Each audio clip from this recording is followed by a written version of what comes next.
अलाउभा और सभी को हैप्पी अयामेहा। स्थानीय आध्यात्मिक सभा को आभार आज के इस अवसर के लिए। हम सभी जानते हैं कि धर्मगुजा अमातुल बहा रुलिया खानम 135 से अधिक देशों की यात्रा कर चुकी थी और कई देशों की यात्रा उन्होंने एक से अधिक बार की।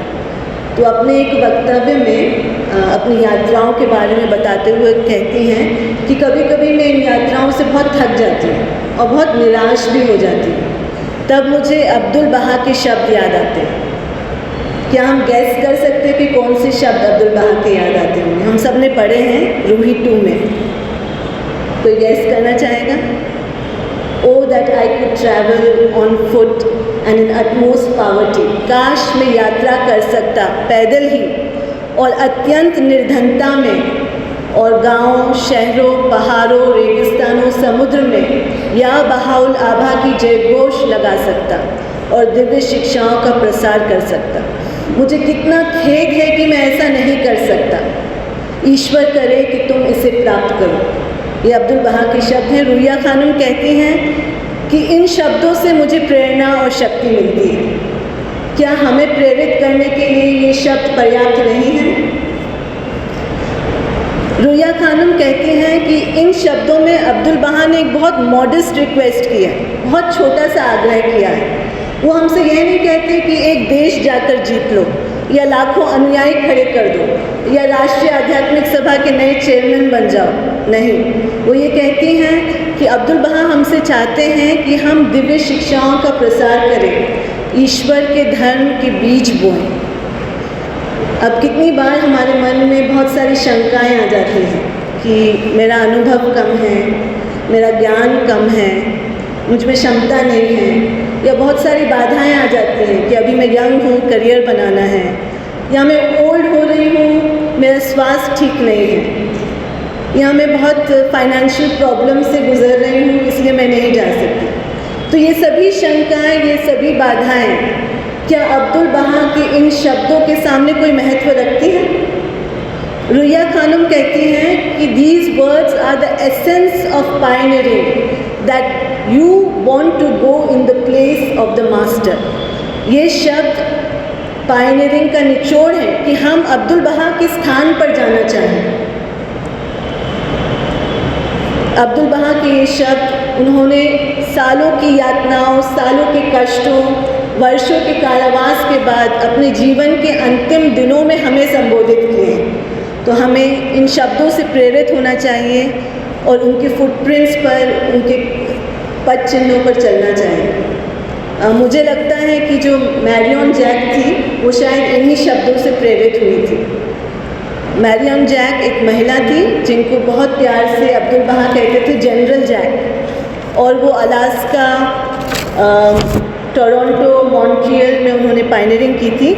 और जब वो 66 साल की थी तब वो बुल्गारिया गए और बहुत कठिन परिस्थितियां थी। उनको एक थोड़ी सी पेंशन मिलती थी, वो भी टाइम पे नहीं मिलती थी, और बहुत स्वास्थ्य की दिक्कतें भी थी, उनको एक हृदय की बीमारी भी थी। लेकिन उनका स्वभाव बहुत हंसमुख था, इतना स्नेहशील और प्यार भरा था कि वो सबको आकर्षित कर लेती थी, और बहुत सुंदर कम्युनिटी उन्होंने बुल्गारिया में स्थापित की।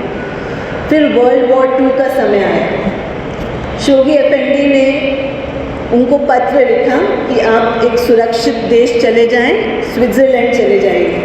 तो उन्होंने प्रेमपूर्ण याचना की गार्डियन से, शोगी अफेंडी से, कि मुझे मेरी पायनियरिंग पोस्ट छोड़ने के लिए नहीं कहा जाए, मुझे अनुमति दें कि मैं यहाँ पायनियरिंग कंटिन्यू करूँ। तो शोगी अफेंडी ने उनकी इच्छा को स्वीकार किया और वर्ल्ड वॉर 2 में किसी भी देश में बहुत कठिन समय था, उनको जो पेंशन थोड़ी बहुत मिल रही थी वो भी मिलना बंद हो गई। उनके पास पैसा नहीं था खाने का, उनके पास पैसा नहीं था कपड़े का, उनके पास पैसा नहीं था दवाइयों का। जो थोड़ा बहुत उनके पास जो सामान था वो भी उनसे छीन लिया गया था, और बम गिर रहे थे तो जहाँ वो रहती थी वो जगह भी उनसे खाली करवा दी गई थी।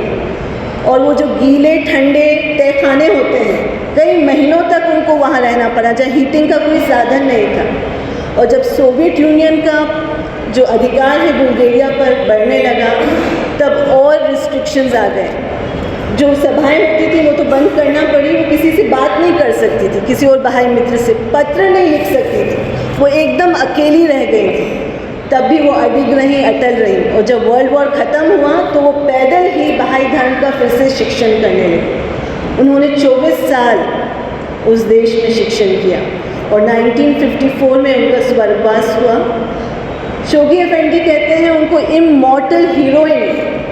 वो कहते हैं कि वो एक शाइनिंग एग्जाम्पल ऑफ पायनियर्स है for the present and the future. और उनके जो कण कण में, शोगी अफेंडी कहते हैं उनके कण कण को बहाउल्लाह से प्रेम था और उनके पार्थिव अवशेष ने बुल्गारिया की धरती को पवित्र कर दिया हमेशा के लिए। तो कितना ऊंचा उनका स्थान था। एक कंपाइलेशन है विश्व न्याय मंदिर का पायनियरिंग के ऊपर, quickeners of mankind pioneering in the world community. उसमें एक पैसेज है जिसमें शोगी अफेंडी से पूछा गया, प्रिय धर्म संरक्षक से, कि सबसे ज़रूरी चीज़ क्या है। तो धर्म संरक्षक ने कहा सबसे ज़रूरी चीज़ है वर्जिन एरियाज़ में पायनियरिंग करना, जहाँ कोई अनुयायी नहीं है वहाँ पायनियरिंग करना प्रथम। सेकंड है जहाँ कंसोलिडेशन की ज़रूरत है, जहाँ संगठन की ज़रूरत है वहाँ पायनियरिंग करना, और तीसरा होम फ्रंट पायनियरिंग, और चौथा उन्होंने कहा कि जहाँ हो वहाँ शिक्षण करना। तो शोगी अफेंडी इन शॉर्ट कहते हैं कि the purpose of our life is teaching and pioneering. हमारे जीवन का उद्देश्य क्या है? शोगी अफेंडी ने बता दिया कि हमारे जीवन का उद्देश्य है शिक्षण करना, पायनियरिंग करना। और वो कहते हैं आगे कि मानव जाति तैयार है, ग्रहणशील है अभी, और समय है फसल काटने का। तो हमारी कितनी बड़ी जिम्मेदारी है। इसी पर आधारित एक कहानी सुनाना चाहूँगी, hand of the cause Enoch Olinga की। इनॉक ओलिंगा एक अफ्रीकन बहाई थे, धर्म बुझा थे, और ये बात है अप्रैल महीने की सन 1954 में। वो ब्रिटिश कैमरून में थे, वेस्ट अफ्रीका में, और अप्रैल का पहला महीना था। उन्हें एक केबलग्राम मिला, एक तार मिला बिलवड गार्डियन से। उसमें लिखा था कि 5 देशों में वेस्ट अफ्रीका के पायनियर्स भेजना है 19 अप्रैल से पहले।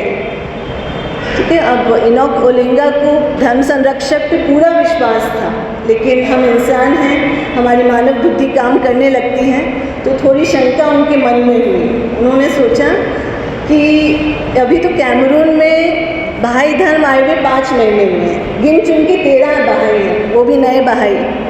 तो उन्होंने सोचा कि 13 नए बहाई अभी धर्म को समझ रहे हैं, उनके हिसाब से इतने मैच्योर नहीं हैं, और वो दूसरे देश पायनियरिंग जाना भी है तो आसपास के क्षेत्र में नहीं, दूसरे देश जाना है अफ्रीका, तो ये कर पाएंगे क्या? उनके मन में डाउट आने लगा। तो उन्होंने बिलवड गार्डियन को एक केबल लिखा, if they don't go then, अगर नहीं जाए तो, अगर कोई तैयार नहीं हुआ तो बिलवड गार्डियन का जवाब आया, देन इनॉक ओलिंगा शुड गो। तो फिर इनॉक ओलिंगा को जाना चाहिए। तब उनको समझ में आ गया कि उन्हें धर्म संरक्षक में पूरा विश्वास होना चाहिए कि कुछ होगा, जाएंगे। तो एक बैठक रखी गई, खूब सारी प्रार्थनाएं पढ़ी गई, पवित्र लेखनी पे मंथन हुआ, चर्चा हुई। उसके बाद गार्डियन का वो पत्र पढ़ा गया कि 5 देशों में 5 पायनियर्स की आवश्यकता है। फिर इनॉक ओलिंगा कहते हैं कि एक वंडरफुल टचिंग एक्सपीरियंस था जो वर्णित नहीं कर सकते। शांति छा गई और उन्हें लगा कि ये शांति सदियों तक चल रही थी। ऐसा लग रहा था कि एक आध्यात्मिक ऊर्जा उस कमरे में थी और ईश्वर के देवदूत उन लोगों को एहसास करा रहे थे कि ये उनकी जिम्मेदारी है। लोगों की आंखों से आंसू बहने लगे और एक एक करके 5 लोग खड़े हो गए और 5 देशों में पायनियर्स 19 अप्रैल से पहले पहुंच गए। और धर्म संरक्षक बहुत खुश थे और ये 5 लोग नाइट ऑफ बहाउल्लाह थे। हम सब जानते हैं कि ईश्वर अवतार बाप ने 18 जीवित अक्षरों को अपना संदेश दिया कि वो कायम है, उन्हें बिखर जाने के लिए कहा। बहाउल्लाह ने कई अनुयायियों को दूसरे देशों में, ईरान के अलग अलग भागों में भेजा। अब्दुल बहा ने 1916 और 17 के बीच में 14 लेटर्स लिखे जो tablets of the divine plan कहा जाता है, दिव्य योजना की पाती, जिसमें उन्होंने बहाई धर्म के विस्तार और हमारी जो प्रशासनिक संस्थाएं हैं उनकी स्थापना के बारे में डिटेल लिखा है। उसके प्रत्युत्तर में बहुत सारे पायनियर्स गए और उसी को चार्टर मानकर शोगी एफएनडी ने हमें कई योजनाएं दी, जिसमें 1953 में 10 ईयर क्रूसेड है और उस 10 ईयर क्रूसेड के अंतर्गत 131 नई टेरिटरीज खुली, जिसमें पहली बार बहाई धर्म का नाम गया और 252 नाइट्स ऑफ बहाउला घोषित किए गए। और फिर आगे विश्व न्याय मंदिर ने हमें कई प्लान्स दिए, जिसमें 2016 में उन्होंने होम फ्रंट पायनियर्स का आह्वान किया और फिर अभी 9 वर्षीय योजना में हमारी प्रतिभागिता का आह्वान किया। क्या हम सौभाग्यशाली नहीं हैं कि हमारे धर्म की शुरुआत से, बाप से लेकर अभी तक पायनियरिंग के दरवाजे खुले हैं हमारे लिए? ये हो सकता है कुछ जनरेशन्स बाद नहीं खुले होंगे, ये आशीर्वाद हमें तब नहीं मिलेंगे। आज हमारी स्थानीय आध्यात्मिक सभा चाहती है कि होम फ्रंट पायनियर्स मिले राव और हथोद के लिए। हमारी राज्य बहाई परिषद कई क्षेत्र में पायनियर्स चाहती है। हम सभी पवित्र लेखों में पढ़ चुके हैं कि जो पायनियर्स हैं, अगर पूरी अनासक्ति, जो सैफ ने अभी पढ़ा था, पूरी अनासक्ति, पूरी आस्था, पूरे त्याग के साथ निकल पड़ते हैं तो ईश्वर के देवदूत उनकी सहायता करते हैं।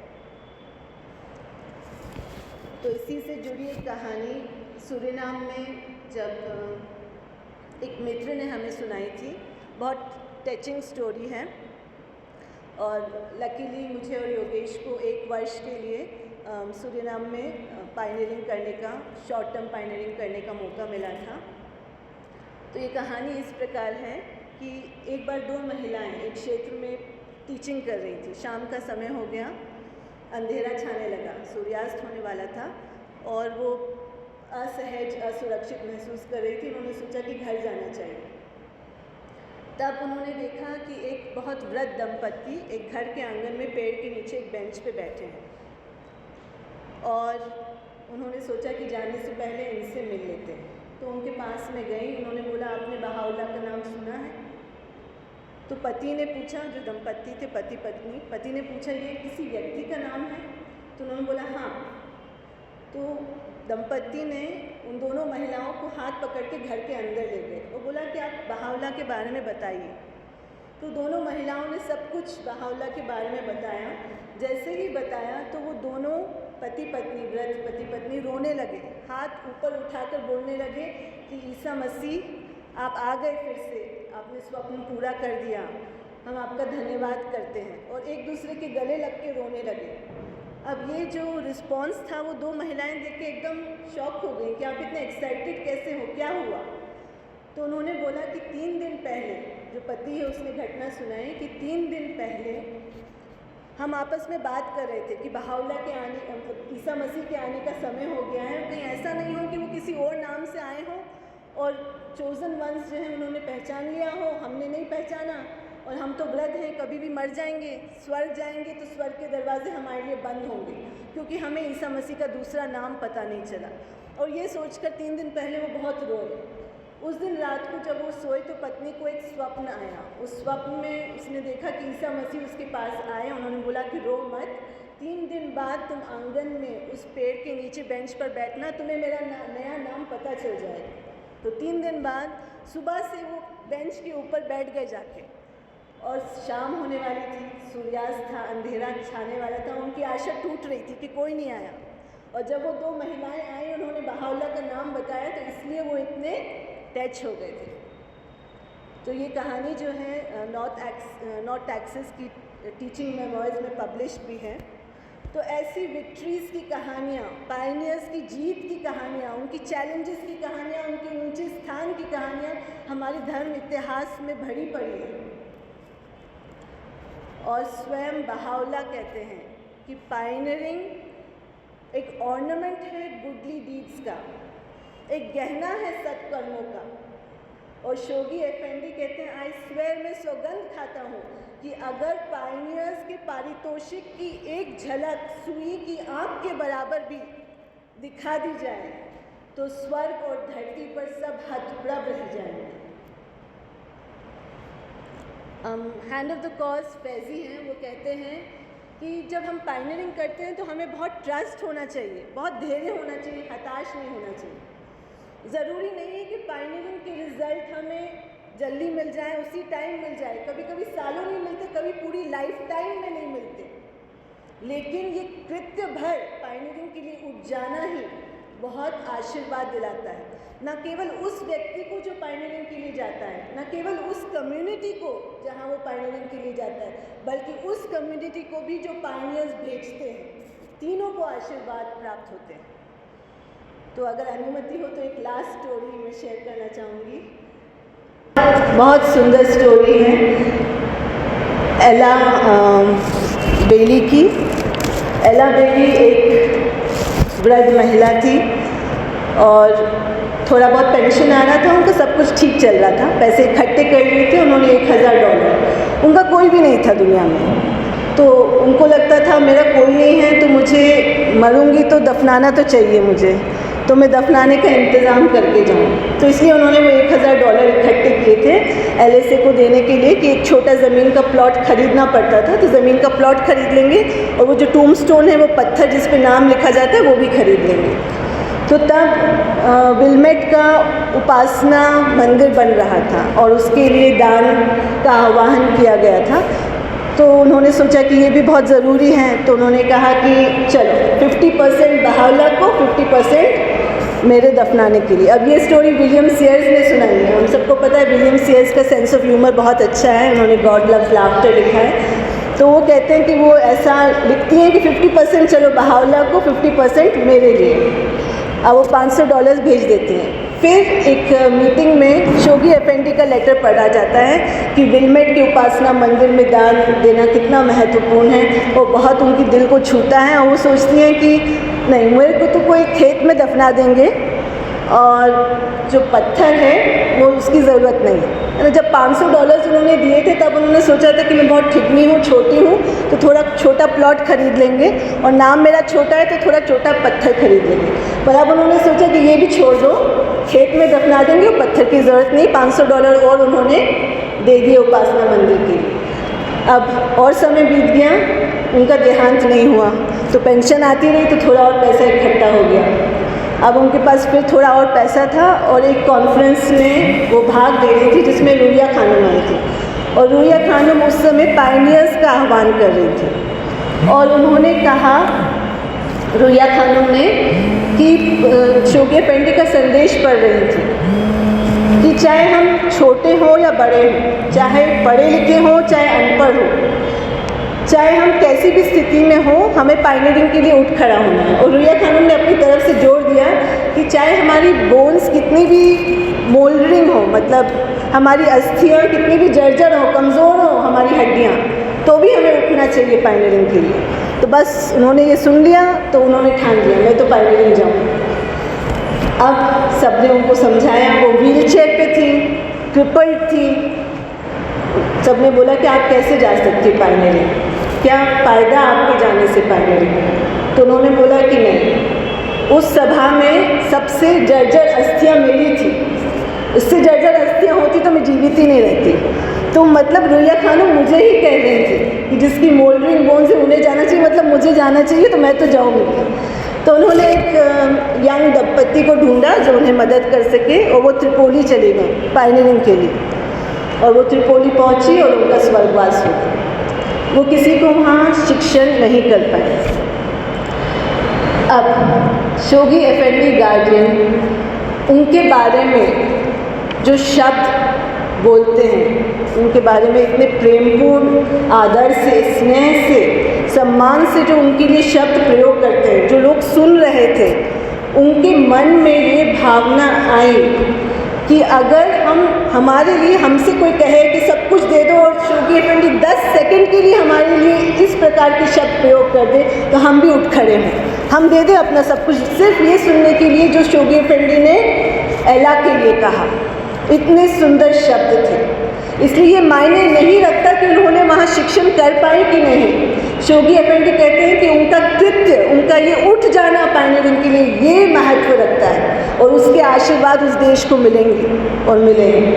और फिर एक दिन शोगी अफेंडी ने अपनी जेब में से एक कागज़ निकाला और वो कागज़ में एला बेली की समाधि का पूरा डिज़ाइन था, जिसे स्वयं शोगी अफेंडी सुपरवाइज कर रहे थे। तो जो महिला कई साल पहले चिंतित थी कि उसको कैसे दफनाएंगे, उसकी कब्र कैसी होगी, उसकी कब्र की डिज़ाइन कौन कर रहा था?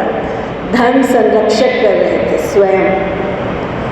तो शोगी अफेंडी ने उन्हें मार्टियर का दर्जा दिया। इस कहानी के साथ मैं अंत करना चाहूँगी और मैं चाहूँगी कि हम फास्टिंग के पवित्र दिनों में ध्यान से मनन करें, कोशिश करें कि हम शिक्षण में, पायनियरिंग में, सेवा के क्षेत्र में अपना बेहतरीन योगदान कैसे दे सकते। धन्यवाद।